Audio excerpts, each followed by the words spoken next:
right, today we're going to cover how to peel a log. What I highly suggest is the knots should be bumped off with a chainsaw first.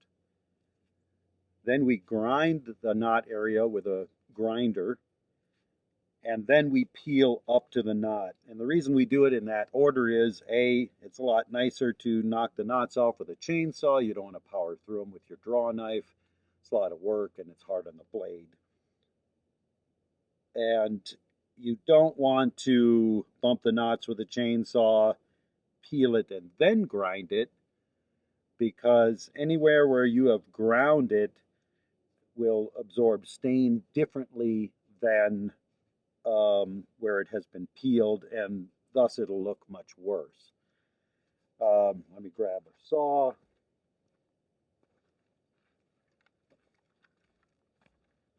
When we knock the knots down, we use the top of the blade for two reasons. In this motion, you tend not to dive into the log, whereas if you're doing this motion, many times you cut in much deeper than you mean to.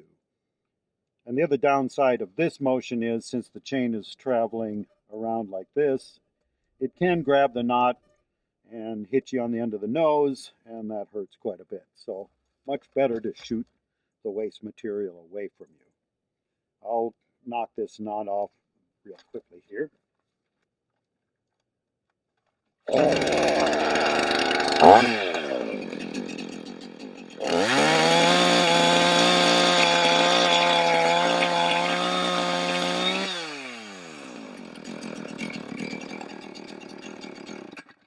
This log doesn't have very many knots. The next thing we'll do then is sand this area.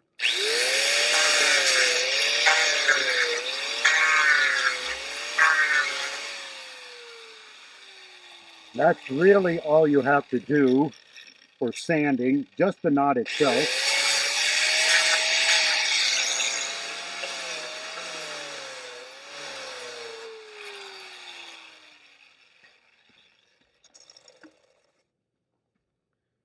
Now we can use the draw knife.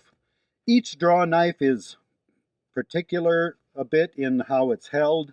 We did cover in an earlier video on how to sharpen. This one has been sharpened a little strangely by people in the past. They didn't maintain the angle like they should have, but I'll do my best to peel nicely with this thing. So when we peel, it is a knife, and we want to produce a motion like this. We aren't at a 90-degree square angle to the wood. We are treating it like a knife and cutting along the grain. So we want to produce the longest curls we can with each swipe. You do a rocking action with your body.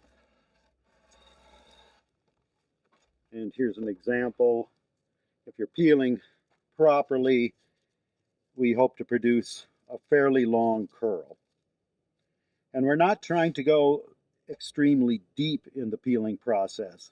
You shouldn't have a lot of chatters. You shouldn't have a lot of breakout. An example of what you don't want to see would be this kind of motion, which is much more work and produces all kinds of cut marks, which is not attractive and doesn't feel good on the skin. So again, more of a long motion.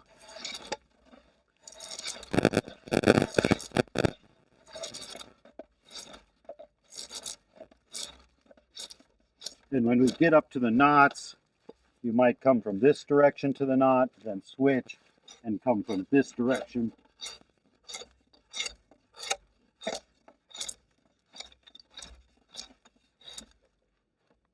And that is basically it on how to peel.